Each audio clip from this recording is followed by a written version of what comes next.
তোমার সাথে ওখানে দেখা হয়েছিল, বলেছিলাম যে তোমাকে তোমার স্বপ্ন বিশ্ববিদ্যালয়তে টপ করে চান্স পাওয়ার দায়িত্ব আমার। হ্যাঁ, তো আজকে তুমি তোমার স্বপ্ন বিশ্ববিদ্যালয়ে দাঁড়িয়ে আছো, এই অনুভূতি আসলে কেমন, এটা ভাষা প্রকাশ করার মতো না।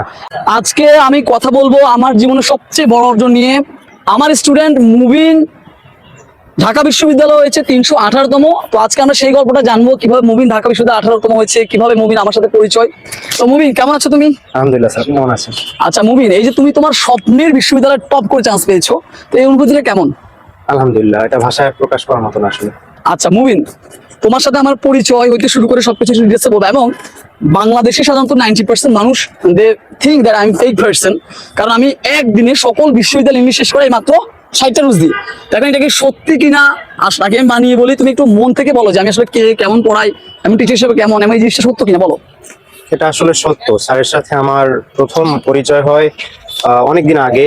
আসলে আমি ওনার বাসা আমার বাসা থেকে খুব কাছেই, কিন্তু আমি জানতাম না। তো অনলাইনে ওনার একটা ভিডিও দেখার পরে আমি ওনার সাথে যোগাযোগ করি। তারপর ওনার সাথে অফলাইনে এবং অনলাইনে আমি কানেক্টেড ছিলাম।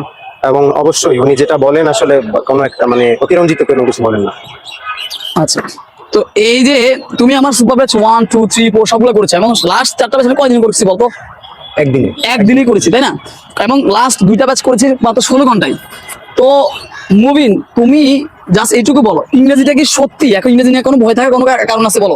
ইংরেজিটা কি সত্যি একদিনে শেষ করা সম্ভব কিনা তার বিচার সেটা দিয়ে? অবশ্যই। এবং তুমি নিজে এই শীটটা পড়ছো বলো? অবশ্যই করছি। নাকি তোমাকে আমি চাকরি নিয়ে বলতেছি যে এটা মানিয়ে বলো? না, কোনোদিনও না। তো মুবিন, তোমাকে আমি শুধু এটা বলতে চাই যে তুমি এই যে তোমার স্বপ্ন বিশ্ববিদ্যালয়ে তোমার সাথে ওখানে দেখা হয়েছিল, বলেছিলাম যে তোমাকে তোমার স্বপ্ন বিশ্ববিদ্যালয়তে টপ করে চান্স পাওয়ার দায়িত্ব আমার। হ্যাঁ, তো আজকে তুমি তোমার স্বপ্ন বিশ্ববিদ্যালয়ে দাঁড়িয়ে আছো, এই অনুভূতি আসলে কেমন, এটা ভাষা প্রকাশ করার মতো না। তো তোমরা যারা আমার ব্যাচে সামনে ব্যাচ আছে সুপার ব্যাচ 6.0, বা যারা সামনে আমার কাছে বলবে জিএসটি আর ইউ ওগুলোর জন্য, সেসব স্টুডেন্ট যারা আমাকে আজকে প্রথম দেখছে, চিনছে, তাদেরকে আমার ব্যাচে ভর্তি হওয়ার জন্য বা আমার কাছে পড়ার জন্য তুমি কি বলবো, বা আমার বিষয়ে কি বলতে চাও তাদেরকে? আমি বলবো যে তোমাদের যদি কোনো সমস্যা থাকে, ইংরেজি নিয়ে ভীতি থাকে, তাহলে স্যারের সাথে তোমরা যুক্ত হতে পারো। আর তোমাদের বিশ্বাস করে ভর্তি হতে হবে এবং স্যার যে গাইডলাইন দিবে সেটা ফলো করতে হবে।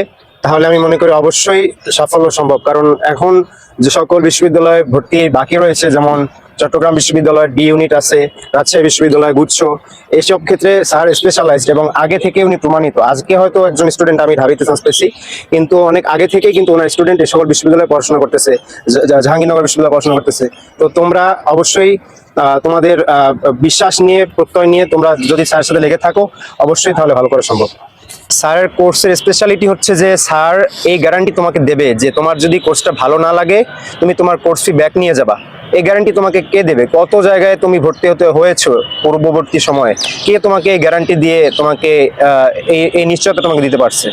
এক্স্যাক্টলি, আমি বাংলাদেশে একমাত্র যে বাংলাদেশের সকল ভার্সিটির ইংলিশ মাত্র একদিনে শেষ করে। এবং আমার কোর্সের ইয়াটা হচ্ছে এরকম যে জাস্ট তুমি যদি আমার কোর্স করে যদি শুধু বলো ভালো লাগেনি, এটা বলো ফিডব্যাক, আর যদি বলো বুঝি না পারি না, তাহলে তো আমি আর 500 টাকা তোমাকে পুরস্কার দিব। তো এই হচ্ছে কথা। যায় কথা না বাড়ায়, তোমরা সবাই ভালো থাকো আর সবার জন্য দোয়া। তোমরা যারা চাও নেক্সট সিইউ, ডি ইউনিট, তারপর আর ইউ, জিএসটি, এগুলোতে টপ 100 মধ্যে থাকতে, তারা আমার সুপার ব্যাচ 6.0 আসছে, সেখানে ভর্তি হয়ে যাও। আমি মাত্র একদিন শেষ করাবো এবং অ্যাডমিশন শেষ পর্যন্ত তোমাদেরকে রিভাইজ দেবো। তো আল্লাহ হাফেজ। হ্যাঁ, আসসালামু আলাইকুম।